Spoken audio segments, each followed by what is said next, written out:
ഇയ്യോബ് അധ്യായം 24.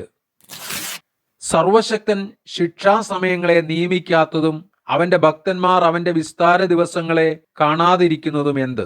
ചിലർ അതിരുകളെ മാറ്റുന്നു, ചിലർ ആട്ടിൻകൂട്ടത്തെ കവർന്നുകൊണ്ടുപോയി മേയിക്കുന്നു, ചിലർ അനാഥന്മാരുടെ കഴുതയെ കൊണ്ടുപോയി കളയുന്നു, ചിലർ വിധവയുടെ കാളയെ പണയം വാങ്ങുന്നു, ചിലർ സാധുക്കളെ വഴിതെറ്റിക്കുന്നു. ദേശത്തെ എളിയവർ ഒരുപോലെ ഒളിച്ചുകൊള്ളുന്നു. അവർ മരുഭൂമിയിലെ കാട്ടുകഴുതുകളെ പോലെ ഇര തേടി വേലയ്ക്ക് പുറപ്പെടുന്നു. ശൂന്യപ്രദേശം, മക്കൾക്കു വേണ്ടി അവർക്ക് ആഹാരം. അവർ വയലിൽ അന്യന്റെ പയറു പറിക്കുന്നു, ദുഷ്ടന്റെ മുന്തിരിത്തോട്ടത്തിൽ കാലാ പെറുക്കുന്നു.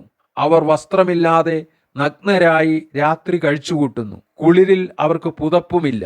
അവർ മലകളിൽ മഴ നനയുന്നു. മറവിടമില്ലായകയാൽ അവർ പാറയെ ആശ്രയിക്കുന്നു. ചിലർ മുല കുടിക്കുന്ന അനാഥക്കുട്ടികളെ അപഹരിക്കുന്നു, ചിലർ ദരിദ്രനോട് പണയം വാങ്ങുന്നു. അവർ വസ്ത്രം കൂടാതെ നഗ്നരായി നടക്കുന്നു, പട്ടിണി കിടന്നുകൊണ്ട് കറ്റ ചുമക്കുന്നു. അന്യരുടെ മതിലുകൾക്കകത്ത് അവർ ചക്കാട്ടുന്നു, മുന്തിരിച്ചക്ക് ചവിട്ടുകയും ദാഹിച്ചിരിക്കുകയും ചെയ്യുന്നു. പട്ടണത്തിൽ ആളുകൾ ഞരങ്ങുന്നു, പട്ടുപോയവരുടെ പ്രാണൻ നിലവിളിക്കുന്നു. ദൈവത്തിനോ അതിൽ നീരസം തോന്നുന്നില്ല.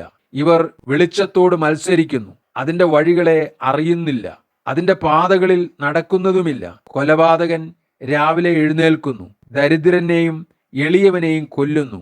രാത്രിയിൽ കള്ളനായി നടക്കുന്നു. വ്യഭിചാരിയുടെ കണ്ണ് അസ്തമാനം കാത്തിരിക്കുന്നു. അവൻ മുഖം മറച്ചു നടന്ന് ഒരു കണ്ണും എന്നെ കാണുകയില്ല എന്ന് പറയുന്നു. ചിലർ ഇരുട്ടത്ത് വീട് തുരന്ന് കയറുന്നു. പകൽ അവർ വാതിലടച്ച് പാർക്കുന്നു, വെളിച്ചത്ത് ഇറങ്ങുന്നതുമില്ല. പ്രഭാതം അവർക്കൊക്കെയും അന്ധതമസ്സു തന്നെ. അന്ധതമസിന്റെ ഘോരത്വങ്ങൾ അവർക്ക് പരിചയമുണ്ടല്ലോ. വെള്ളത്തിന്മേൽ അവർ വേഗത്തിൽ പൊയ്പോകുന്നു. അവരുടെ ഓഹരി ഭൂമിയിൽ ശപിക്കപ്പെട്ടിരിക്കുന്നു. മുന്തിരിത്തോട്ടങ്ങളുടെ വഴിക്ക് അവർ തിരിയുന്നില്ല. ഹിമജലം വരൾച്ചയ്ക്കും ഉഷ്ണത്തിനും പാപം ചെയ്തവൻ പാതാളത്തിനും ഇരയാകുന്നു. ഗർഭപാത്രം അവനെ മറന്നുകളയും, കൃമി അവനെ തിന്നു രസിക്കും. പിന്നെ ആരും അവനെ ഓർക്കയില്ല. നീതികേട് ഒരു വൃക്ഷം പോലെ തകർന്നു പോകും. പ്രസവിക്കാത്ത മച്ചിയെ അവൻ വിഴുങ്ങിക്കളയുന്നു, വിധവയ്ക്ക് നന്മ ചെയ്യുന്നതുമില്ല. അവൻ തന്റെ ശക്തിയാൽ നിഷ്കണ്ടകന്മാരെ നിലനിൽക്കുമാറാക്കുന്നു. ജീവനെക്കുറിച്ച് നിരാശപ്പെട്ടിരിക്കെ അവർ എഴുന്നേൽക്കുന്നു. അവൻ അവർക്ക് നിർഭയവാസം നൽകുന്നു. അവർ ഉറച്ചു നിൽക്കുന്നു. എങ്കിലും അവന്റെ ദൃഷ്ടി അവരുടെ വഴികളിന്മേലുണ്ട്. അവർ ഉയർന്നിരിക്കുന്നു, കുറെ കഴിഞ്ഞിട്ടോ അവർ ഇല്ല.